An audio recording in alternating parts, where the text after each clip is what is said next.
There is a feeling that comes over a designer when a drawing is not working. A feeling that is difficult to name precisely because it is not located in any single decision, but distributed across all of them simultaneously. The room is the wrong shape, but not by much. The corridor is too narrow, but not egregiously. The window does not sit at the center of the wall, but it is not far off. Each individual dimension survives scrutiny, and yet the drawing as a whole radiates a kind of low-level unease, a visual noise that no amount of adjustment seems to resolve. Moving one element slightly to the left pushes the problem elsewhere. Widening the room by a foot makes it feel arbitrary in a different direction. The drawing has the quality of a sentence that is grammatically correct, but somehow not idiomatic, technically defensible at every point and aesthetically wrong at every point simultaneously. What is missing is not talent, and it is not effort. What is missing is a unit. The most persistent misconception in early architectural education is that dimensions are chosen rather than derived. A student sits in front of a blank sheet and begins assigning numbers to things. This room will be 4 meters wide, that corridor will be 1.2. The structural bay will be 6.3 because that is approximately how far it seemed to span in a building the student once admired. Each number is chosen independently, with its own justification, and the plan that results is a collection of locally defensible decisions that have no relationship to one another. The building is not a system, it is a negotiation, and the drawings show it, in the same way that a piece of music played entirely by musicians who are each keeping their own time shows it, not as a single error you can point to, but as a pervasive wrongness that you cannot stop hearing once you notice it. The alternative, and it is not a recent discovery, is to choose one number first, a single dimension whose role in the design is not decorative but generative, and then to derive every other dimension from it. This is the module. It is not a stylistic preference. It is the difference between a building that has a logic and a building that merely has measurements. Vitruvius articulated this with unusual clarity in his 10 books on architecture, written around 15 BCE, though the thinking he was codifying was already ancient by the time he set it down. The word he used was commensurability, the property of being measurable by a common unit, of having dimensions that speak the same language. His canonical example was the column, and specifically the relationship between the column's diameter at its base and every other dimension of the order it belonged to. The height of the shaft, the projection of the capital, the spacing between columns, the height of the entablature above. These were not independent decisions. They were ratios derived from a single founding dimension, the column's radius, which served as the module from which everything else was calculated. A Doric temple and an Ionic temple might look profoundly different, might carry entirely different cultural associations and proportional characters, but they were both the product of the same discipline. Choose a unit, derive the system, let nothing stand outside it. Leon Battista Alberti, working 14 centuries later on his De Re Edificatoria of 1452, returned to this idea with the precision of a humanist who had spent years studying not just the texts, but the actual buildings they described. Alberti insisted that beauty in architecture was not a surface quality, not a matter of ornament applied after the fact, but an intrinsic property of numerical relationship, of proportions that were concordant, that shared a common arithmetic ancestry, that could be traced back to a single founding measure. The building that was beautiful was the building in which every dimension was a multiple or a fraction of every other dimension. The building that was ugly or merely inert was the building in which the dimensions had no such relationship, in which 5.7 and 3.9 and 8.2 existed side by side with nothing to say to one another.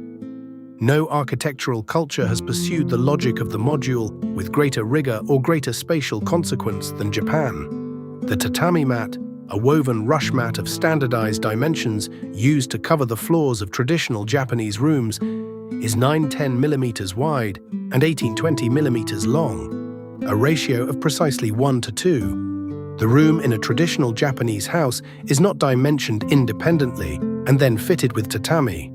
The tatami is dimensioned first, and the room is derived from the number and arrangement of mats it is designed to hold. A 6-mat room is not a room that happens to contain 6 mats. It is a room whose every dimension is a consequence of the mat's dimensions, whose walls stand where they stand because the module requires them to stand there and nowhere else. This is the Ken grid, the organizational framework of the traditional Japanese plan, and it produces buildings of extraordinary spatial consistency, not because the rooms are all the same, but because they are all derived from the same unit. Variety within coherence, difference within discipline.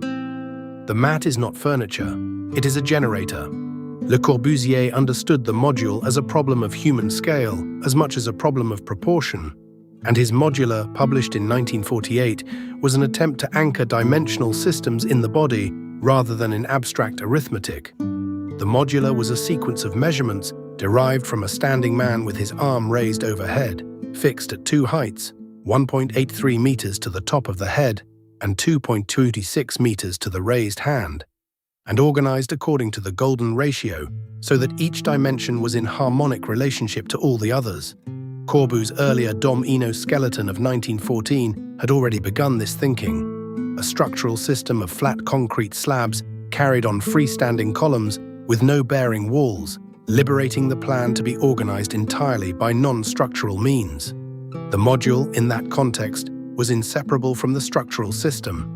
But the modulor's critics were not wrong to notice that a system anchored to 1.83 meters is a system anchored to the height of a fairly tall Northern European man, and that the claim to universal applicability was less anthropological than it appeared.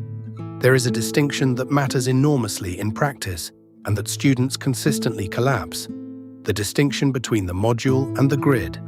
The grid is a two-dimensional pattern of repeated lines. The module is a unit of measurement. A grid can exist without a module. It is simply a series of intervals that may or may not derive from a common unit. A module can exist without a grid. It may propagate through ratios and proportional relationships rather than through simple repetition. The confusion between them produces buildings that are rigidly repetitive without being coherent. Buildings that look regular but feel arbitrary because regularity of interval is not the same as commensurability of dimension. Contemporary construction has its own involuntary modules, dimensions imposed not by design intention but by the materials used to build. The standard drywall sheet is 1220 mm wide and 2440 mm long. A plan that ignores this generates waste at every partition. A plan that derives its room dimensions from multiples and fractions of the drywall sheet is working with the construction logic rather than against it, and the savings in material and labor are a secondary effect of what is primarily a design discipline. When you begin a project, any project at any scale, the first question is not what shape the building is. The first question is what number the building is. Choose a dimension that can bear the weight of everything you will derive from it, something that fits in the human hand, that relates to the human body, that divides and multiplies into the spaces you want to make. Then hold to it. Let it govern your structure, your partitions, your openings, your details. Let every dimension you place in a drawing be an answer to the question of how this number wanted to grow. A building that has done this will not have a single arresting feature that you can photograph and caption. What it will have is a quality of inevitability, a sense that every element is where it is because the building could not have been otherwise. That quality is not magic. It is arithmetic. It is the oldest design decision there is.